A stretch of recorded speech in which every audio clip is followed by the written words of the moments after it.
Shalom Shalom, adik-adik.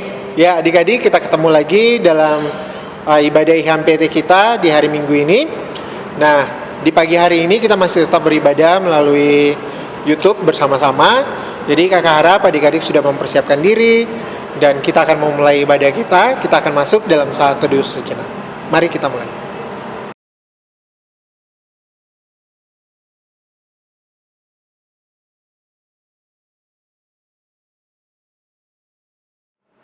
Saat teduh selesai, Mari kita sama-sama dedek mengangkat pujian buat Tuhan dari Kidung Muda-Mudi 33, Terpujilah Allah.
baik adik-adik, kita akan masuk dalam doa pembukaan serta doa bimbingan Roh Kudus, dan kita akan berdoa juga untuk pembacaan Alkitab kita yang akan dipimpin oleh Kamiri.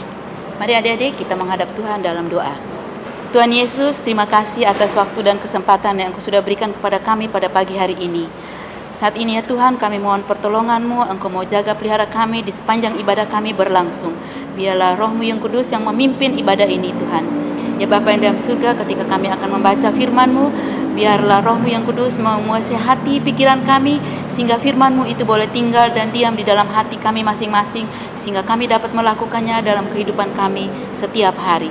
Terima kasih banyak ya Bapa, pimpinlah ibadah kami ini dari awal, pertengahan, sampai selesai. Terima kasih banyak Tuhan Yesus, haleluya, amin. Ya baik adik-adik, sebelum kita membaca firman Tuhan, kita akan menyanyi dari Gita Bakti 68, Haruslah Yesus sepenuhnya.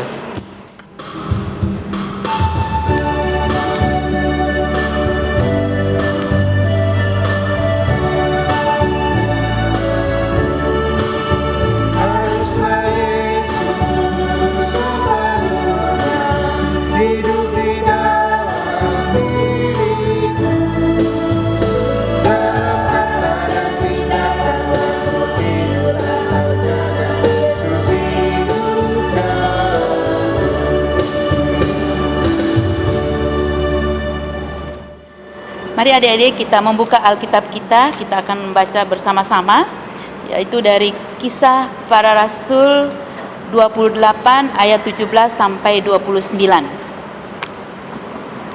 Kalau sudah menemukannya, mari kita membaca. Kakak akan baca ya.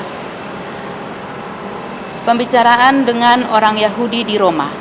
3 hari kemudian Paulus memanggil orang-orang terkemuka bangsa Yahudi, dan setelah mereka berkumpul, Paulus berkata, "Saudara-saudara, meskipun aku tidak berbuat kesalahan terhadap bangsa kita atau terhadap adat istiadat nenek moyang kita, namun aku ditangkap di Yerusalem dan diserahkan kepada orang-orang Roma. Setelah aku diperiksa, mereka bermaksud melepaskan aku, karena tidak terdapat suatu kesalahan pun padaku yang setimpal dengan hukuman mati. Akan tetapi orang-orang Yahudi menentangnya, dan karena itu terpaksalah aku naik banding kepada Kaisar, tetapi bukan dengan maksud untuk mengadukan bangsaku. Itulah sebabnya aku meminta supaya aku melihat kamu dan berbicara dengan kamu, sebab justru karena pengharapan Israel lah aku diikat dengan belenggu ini." Akan tetapi mereka berkata kepadanya, "Kami tidak menerima surat-surat dari Yudea tentang engkau, dan juga tidak seorang pun dari saudara-saudara kita datang memberitakan apa-apa yang jahat mengenai engkau. Tetapi ingin mendengar dari engkau bagaimana pikiranmu, sebab tentang Mazhab ini kami tahu bahwa di mana-mana pun ia mendapat perlawanan. Lalu mereka menentukan suatu hari untuk Paulus. Pada hari yang ditentukan itu datanglah mereka dalam jumlah besar di tempat tumpangannya. Ia menerangkan dan memberi kesaksian kepada mereka tentang kerajaan Allah. Dan berdasarkan hukum Musa dan kitab para nabi, ia berusaha meyakinkan mereka tentang Yesus. Hal itu berlangsung dari pagi sampai sore. Ada yang dapat diyakinkan oleh perkataannya, ada yang tetap tidak percaya. Maka bubarlah pertemuan itu dengan tidak ada kesesuaian di antara mereka. Tetapi Paulus masih mengatakan perkataan yang satu ini. Tepatlah firman yang disampaikan Roh Kudus kepada nenek moyang kita dengan perantaraan Nabi Yesaya. Pergilah kepada bangsa ini dan katakanlah, kamu akan mendengar dan mendengar, namun tidak mengerti. Kamu akan melihat dan melihat, namun tidak menganggap. Sebab hati bangsa ini telah menebal, dan telinganya berat mendengar, dan matanya melekat tertutup, supaya jangan mereka melihat dengan matanya, dan mendengar dengan telinganya, dan mengerti dengan hatinya, lalu berbalik sehingga menyembuhkan mereka. Lalu berbalik sehingga aku menyembuhkan mereka. Sebab itu kamu harus tahu bahwa keselamatan yang daripada Allah ini disampaikan kepada bangsa-bangsa lain dan mereka akan mendengarnya. Dan setelah Paulus berkata demikian, pergilah orang-orang Yahudi itu dengan banyak perbedaan paham di antara mereka. Demikianlah firman Tuhan. Baik adik-adik, kita akan masuk dalam pembagian kelas. Seperti yang diketahui bahwa kelas EK akan dibawa oleh Kak Dianti dan kelas Dwi akan dibawakan oleh Kak Charles.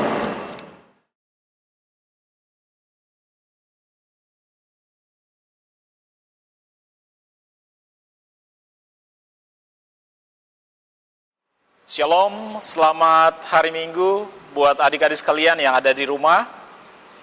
Pertama-tama kita perlu bersyukur kepada Tuhan, sebab karena anugerahnya, karena kemurahannya, kita boleh ada sampai dengan detik hari ini.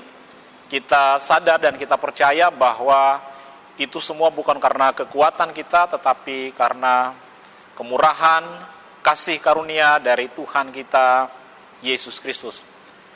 Kesempatan minggu pagi hari ini kita bersama-sama akan belajar dari kebenaran firman Tuhan yang tadi sudah kita baca bersama-sama dari Kisah Para Rasul pasal yang ke-28 ayat yang ke-17 sampai dengan ayatnya yang ke-29.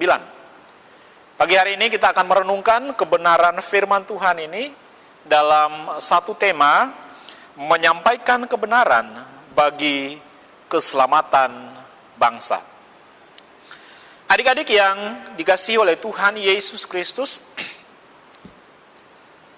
konteks bacaan kita atau konteks bagian firman Tuhan yang tadi kita baca, adik-adik sekalian, itu hendak menjelaskan kepada kita tentang keberadaan Paulus yang pada saat itu dia menjadi tahanan atau dia menjadi tawanan dari pemerintahan Kekaisaran Romawi.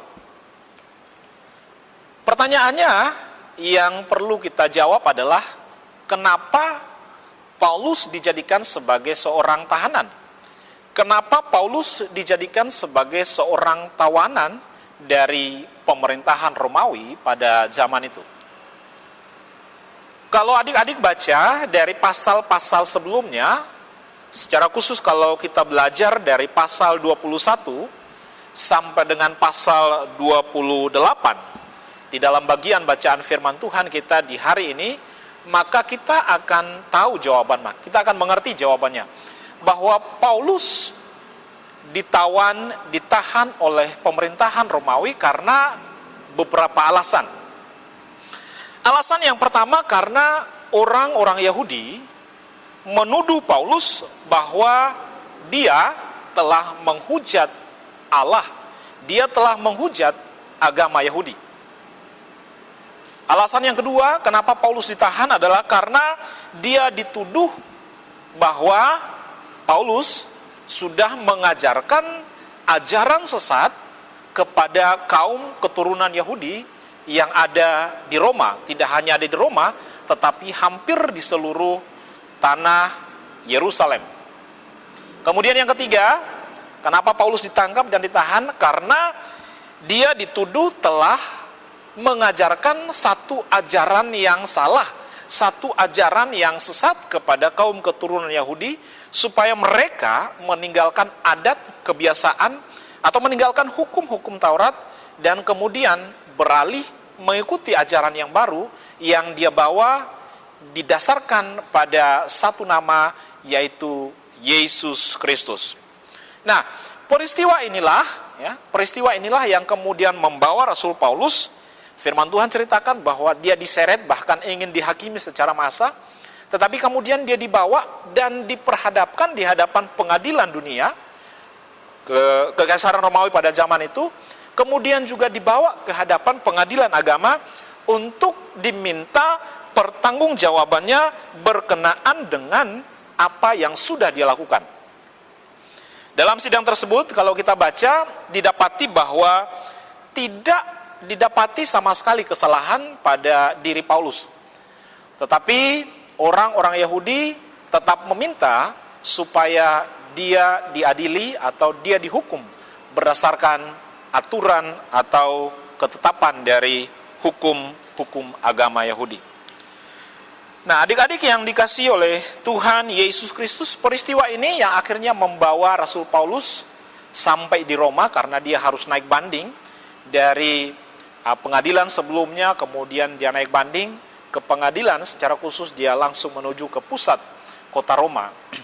Nah, adik-adik yang dikasihi oleh Tuhan Yesus, walau Rasul Paulus sebagai seorang tawanan, walaupun dia tahu, dia sadar bahwa nyawa sebagai seorang pengikut Tuhan menjadi taruhan, tetapi kalau kita melihat bahwa Rasul Paulus tetap gigih, tetap kokoh di dalam memberitakan Injil secara khusus. Dalam konteks ini dia sampaikan kepada kaum keturunannya, yaitu bangsa Yahudi. Mengapa demikian? Mengapa Rasul Paulus begitu kokoh, begitu gigih ingin memberitakan Injil Allah kepada kaum keturunan Yahudi atau orang-orang Yahudi? Yang pertama, karena Paulus ingin supaya orang-orang Yahudi melihat pengharapan, keselamatan, melihat pengharapan pembebasan yang ditawarkan oleh Allah atau yang diberikan oleh Allah di dalam Yesus Kristus. Kemudian yang kedua, Paulus ingin membebaskan bangsa Israel dari penjara, dalam tanda petik, penjara hukum Taurat atau penjara hukum Musa, supaya dengan demikian mereka bisa menikmati kemerdekaan atau kebebasan hidup dalam iman di dalam Kristus Yesus yang menjadi Tuhan dan Juru Selamat. Nah, adik-adik yang dikasihi oleh Tuhan Yesus Kristus, kita melihat bahwa kekuatan kasih karunia Allah yang Paulus terima, yang Paulus sudah alami dari Kristus, yang kemudian dia bagikan kepada kaum keturunannya atau kepada bangsa Yahudi secara khusus pada saat itu. Adik-adik yang kekasih di dalam Tuhan Yesus, di sini ya, kita dapat mengerti bahwa Paulus menghadapi satu pergumulan yang besar, satu pergumulan yang berat, bagaimana dia ingin membuka mata rohani akan bangsanya sendiri, supaya mereka melihat pengharapan yang ditawarkan oleh Allah di dalam Kristus Yesus Tuhan. Adik-adik yang dikasihi oleh Tuhan Yesus Kristus, bagi kita, tentu kita bersyukur. Kenapa kita perlu bersyukur? Kita bersyukur karena kita menjadi bagian dari orang-orang yang menerima berita keselamatan itu. Yang kedua, kita menjadi orang-orang yang berbahagia. Kenapa demikian? Karena mata hati kita telah dibukakan oleh Allah untuk menerima dan kemudian mengakui Yesus sebagai Tuhan dan satu-satunya juru selamat di dalam kehidupan kita. Sekarang tantangannya adik-adik yang kekasih adalah bagaimana caranya supaya kita mampu membagikan keselamatan itu kepada banyak orang. Kakak ulangi, tantangannya adalah bagaimana caranya supaya kita bisa membagikan keselamatan itu kepada orang banyak. Secara khusus kalau kita berbicara dalam konteks bangsa dan negara adalah bagaimana caranya supaya kita bisa memberikan satu kesaksian yang nyata kepada banyak orang tentang keselamatan yang sudah kita dapatkan. Nah, adik-adik yang kekasih di dalam Tuhan Yesus Kristus, yang pertama yang perlu kita lakukan adalah kita perlu menyadari bahwa kita adalah orang-orang yang sudah dimerdekakan. Kita perlu menyadari bahwa kita adalah orang-orang yang sudah dibebaskan. Dibebaskan dari apa? Kita adalah orang-orang yang sudah dibebaskan dari belenggu dosa. Kita adalah orang-orang yang sudah dibebaskan dari belenggu maut. Bukan karena kuat, bukan karena hebat kita, tetapi karena kemurahan Allah, kasih karunia Allah yang kita terima di dalam Kristus. Karena kita sudah menjadi orang-orang yang bebas, maka bukan berarti kemudian kita mempergunakan kebebasan itu untuk kita hidup di dalam dosa, tetapi firman Tuhan menjelaskan kepada kita atau memberikan terang kepada kita bahwa kebebasan yang kita miliki harus kita pergunakan secara bertanggung jawab di dalam kehidupan kita atau dalam usia hidup kita yang Tuhan berikan kepada kita. Ini hal yang pertama yang perlu kita sadari. Hal yang kedua, adik-adik yang kekasih di dalam Tuhan Yesus Kristus adalah bagaimana kita menyaksikan Kristus di dalam kehidupan kita. Ada dua cara di dalam bersaksi. Kesaksian yang pertama bisa kita lakukan lewat cara verbal. Verbal itu artinya bahwa kita bisa menceritakan kepada orang per orang tentang Kristus yang menjadi Tuhan dan Juru Selamat. Tetapi kesaksian yang kedua adalah bagaimana kita bisa menceritakan kepada orang lain tentang keselamatan itu secara non-verbal. Non-verbal itu artinya bahwa tanpa kata-kata, tetapi lewat tindakan nyata sebagai orang yang sudah diselamatkan. Ada baiknya, adik-adik sekalian, jika kesaksian yang kita berikan adalah kesaksian yang bisa dengan kata-kata, tetapi juga harus lewat tindakan kehidupan yang nyata. Ini jauh lebih baik atau jauh lebih bagus daripada hanya satu bagian saja. Adik-adik yang kekasih, kesaksian yang kedua, atau kesaksian yang sama juga bisa kita bisa nyatakan itu lewat kehidupan kita sebagai orang-orang yang sudah diselamatkan dengan rajin beribadah. Rajin beribadah dalam konteks yang kakak maksudkan adalah seremoni. Jam ibadahnya jam berapa? Misalkan untuk sementara kita semua harus beribadah dari rumah. Jam berapa? Jam 7.30 atau jam 7 atau jam 9 ibadah biasa atau hari Rabu ibadah rumah tangga. Itu adalah kesaksian nyata yang perlu kita nyatakan sebagai kehidupan orang percaya dalam bentuk seremonial. Tetapi juga kesaksian yang lebih nyata adalah kesaksian yang kita berikan lewat aktualisasi kehidupan kita atau lewat kehidupan nyata yang mengikat kehidupan kita, yang mengikat hidup kita selama 24 jam. Nah, adik-adik yang kekasih, jikalau kedua-duanya, baik verbal atau non-verbal, baik secara seremoni atau aktual, dapat kita lakukan bersama-sama, maka itu hasilnya akan luar biasa. Banyak orang bisa menyaksikan dan bisa menikmati berkat kasih karunia Allah lewat kehidupan kita. Adik-adik yang kekasih, banyak orang yang kurang paham tentang kesaksian dari orang percaya. Banyak orang yang paham bahwa kesaksian itu hanya lewat kata-kata saja. Banyak orang yang hanya paham kesaksian itu hanya sebatas seremoni, ibadah, jam 8 sampai jam 9 sekian. atau ibadah jam 7 malam sampai jam 8 malam sekian. Tidak demikian.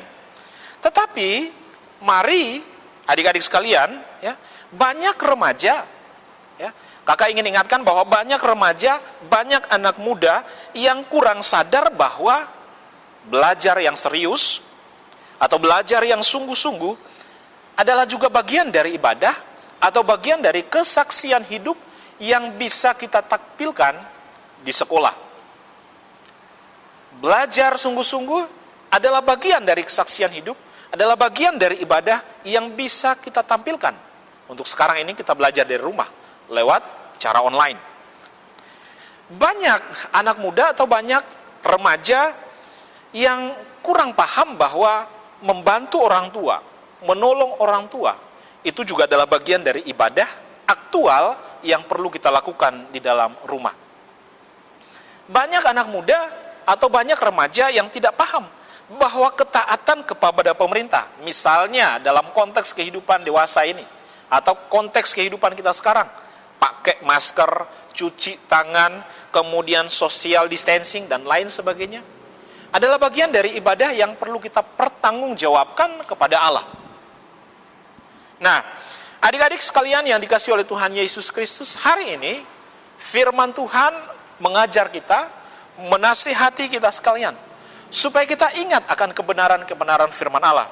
Firman Tuhan berkata di dalam Roma pasal 12 ayat yang ke-11 berkata demikian, biarlah rohmu menyala-nyala dan layanilah Tuhan. Ingat baik-baik, gereja butuh tangan remaja-remaja. Gereja butuh tangan anak-anak muda demi tegaknya kebenaran atau demi tegaknya Injil di tengah-tengah dunia ini. Yang kedua, adik-adik yang dikasihi oleh Tuhan Yesus, bangsa kita butuh pemuda-pemuda. Bangsa kita butuh remaja-remaja yang produktif, remaja-remaja yang kreatif dalam berbagai bidang, baik itu dalam bidang pendidikan, dalam bidang agama, dalam bidang kebudayaan, dalam bidang pariwisata, dalam bidang kesenian, dalam bidang olahraga. Oleh karena itu, mari pergunakan waktu yang ada dengan sebaik-baiknya sebagai bagian dari pengamalan ibadahmu, sebagai kesaksianmu kepada Tuhan, supaya kelak, ya, banyak orang yang bisa menyaksikan Kristus lewat kehidupan. Adik-adik sekalian yang dikasihi oleh Tuhan Yesus Kristus, sekali lagi kakak ingatkan, mari jadikan hidupmu sebagai alat untuk hormat dan kemuliaan nama Tuhan. Tuhan Yesus memberkati.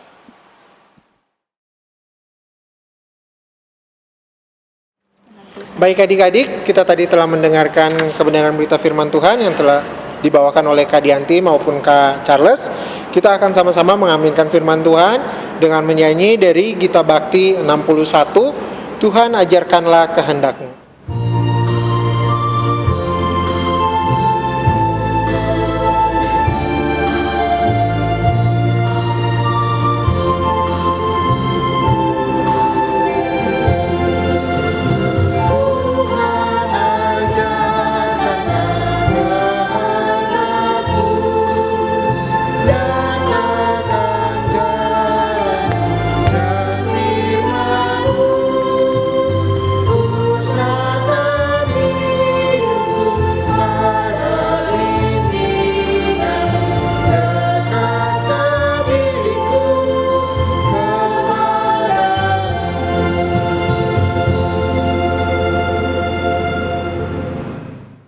Adik-adik sekalian, mari kita tunduk kepala, kita mau menyerahkan akan syafaat kita di hadapan Tuhan. Mari kita berdoa. Kami bersyukur Tuhan, sebab karena kemurahan-Mu, kebaikan-Mu, kami masih sehat, kami masih kuat, kami percaya itu anugerah-Mu. Terima kasih Tuhan, karena Engkau memenuhi kebutuhan hidup kami setiap hari. Makanan yang cukup, minuman yang cukup, tempat hidup yang layak, semua kami dapatkan bukan karena hasil usaha dan kerja keras kami, tetapi karena kemurahan-Mu ya Tuhan. Bapa di sorga, kami berdoa untuk bangsa dan negara kami, secara khusus dalam situasi untuk melawan sakit penyakit COVID-19. Kami berdoa Tuhan Engkau memberkati Bapak Presiden, Bapak Jokowi, memberkati Bapak Wakil Presiden, memberkati para menteri, memberkati para tentara, para perawat kepolisian, pihak keamanan dari pusat sampai ke daerah, sehingga setiap program yang mereka boleh canangkan boleh mendatangkan kebaikan bagi kami sebagai warga masyarakat. Bapa di surga, kami berdoa secara khusus untuk pemerintahan di Bali. Bapak Gubernur bersama jajarannya, Tuhan Engkau memberkati setiap program yang mereka sedang siapkan. Tuhan Engkau memberkati semuanya itu agar juga mendatangkan kebaikan bagi kami, secara khusus jemaat-Mu atau anak-anak-Mu yang ada di Pulau Bali ini Tuhan. Bapa di dalam kerajaan surga, kami berdoa untuk setiap program-program gereja dalam secara khusus Tuhan, jikalau dalam rencana tahapan untuk membuka ibadah bersama, kami berdoa Tuhan menolong para presbiter, menolong para hamba-hamba Tuhan, para pendeta yang melayani dalam ruang lingkup jemaat GPIB Maranatha Denpasar. Roh-Mu menyertai mereka, urapi mereka, agar setiap apapun perkataan, pengajaran yang mereka berikan boleh sesuai dengan kehendak-Mu ya Tuhan. Memberkati secara khusus kakak-kakak layan yang ada di Persekutuan Taruna. Apapun itu bentuk pelayanan mereka Tuhan, Engkau yang memberkati, Engkau yang membalasnya sesuai dengan kehendak-Mu ya Tuhan. Kami berdoa secara khusus untuk ayah dan ibu, papa, mama kami dalam kehidupan mereka setiap hari, dalam proses mereka bekerja untuk mencari nafkah, Engkau memberkati, sehingga lewat semuanya itu kami terpelihara di muka bumi ini, dan biarlah lewat sisa hidup kami dapat pakai itu untuk bersaksi tentang kemurahan, tentang kebaikan yang Engkau telah berikan kepada kami. Bapa di dalam kerajaan surga, memberkati secara khusus adik-adik layan yang saat ini sedang beribadah dari rumah secara live streaming. Tuhan Engkau memberkati mereka, apapun kondisinya. Jikalau mereka sakit, Tuhan Engkau sembuhkan. Jikalau mereka dalam keadaan bahagia, Tuhan tambahkan sukacita. Jikalau mereka dalam keadaan sedih, Tuhan Engkau menghibur, Engkau menguatkan. Secara khusus hamba berdoa, kami berdoa untuk mereka dalam proses kegiatan belajar, mengajar mereka yang harus juga mereka lakukan dari rumah. Tuhan Engkau memberkati, hikmat, bijaksana dari Tuhan, semangat dan sukacita dari Tuhan memenuhi akan hati dan hidup mereka, supaya setiap tanggung jawab yang mereka berikan tidak hanya untuk diri mereka, tetapi sebagai bagian dari pertanggungjawaban hidup mereka untuk kemuliaan nama Tuhan. Tuhan Yesus memberkati akan semua pelayan di dalam kejemaatan GPIB Maranatha Denpasar. Apapun itu Tuhan, kondisi mereka Tuhan, Engkau yang maha tahu. Bapa di sorga, terima kasih untuk setiap rahmat dan kebaikan-Mu yang telah kami nikmati. Terima kasih ya Tuhan, berdoa untuk adik-adik layan yang mungkin dalam keadaan karena ulang tahun, Tuhan Engkau juga yang terus pelihara, tuntun akan hidup mereka, langkah hidup mereka, sehingga masa depan terbaik mereka boleh dapatkan. Terima kasih ya Tuhan, semua doa kami hari ini, kami naikkan di dalam satu nama, di dalam nama Tuhan Yesus yang telah mengajar kami berdoa bersama-sama. Bapa kami yang di surga, dikuduskanlah nama-Mu, datanglah kerajaan-Mu, jadilah kehendak-Mu di bumi seperti di surga. Berikanlah kami pada hari ini makanan kami yang secukupnya, dan ampunilah kami akan kesalahan kami, seperti kami juga mengampuni orang yang bersalah kepada kami. Dan janganlah membawa kami ke dalam pencobaan, tetapi lepaskanlah kami daripada yang jahat. Karena Engkau-lah yang punya kerajaan dan kuasa dan kemuliaan sampai selama-lamanya.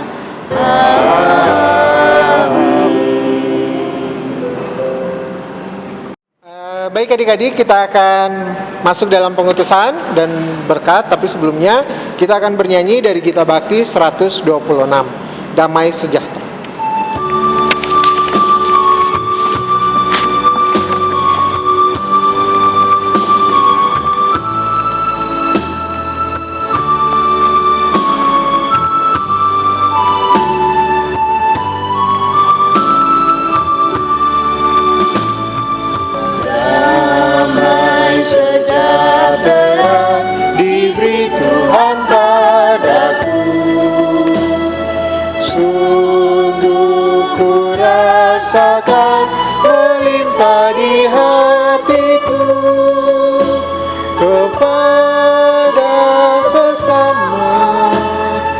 harus ku beri, biar semua orang rasakan namanya.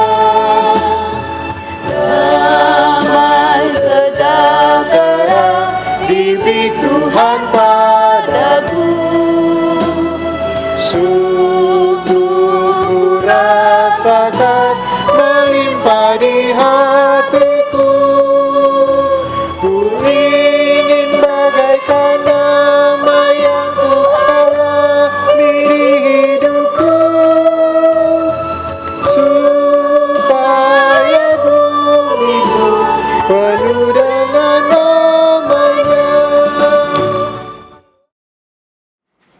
Mari adik-adik, arahkanlah hati dan pikiran kita kepada Tuhan serta terimalah berkat-Nya.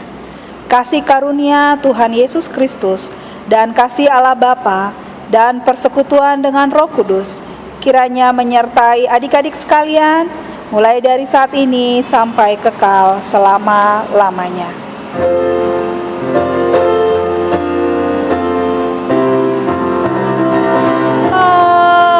Amin. Amin. Amin. Amin. Amin. Baik adik-adik, ibadah kita pada pagi hari ini sudah selesai. Tapi kakak mau mengingatkan kembali bahwa tetap jaga kesehatan, terus rajin-rajin belajar di rumah, dan juga ingat rajin baca Alkitab. baca Alkitab dan IHMPT. Nah, untuk adik-adik nanti kita akan adakan pertemuan melalui Zoom yang akan kita sampaikan kapan waktunya. Nanti adik-adik dapat melihat di WA group yang sudah adik-adik ada di sana. Baik, terima kasih. Tuhan Yesus memberkati.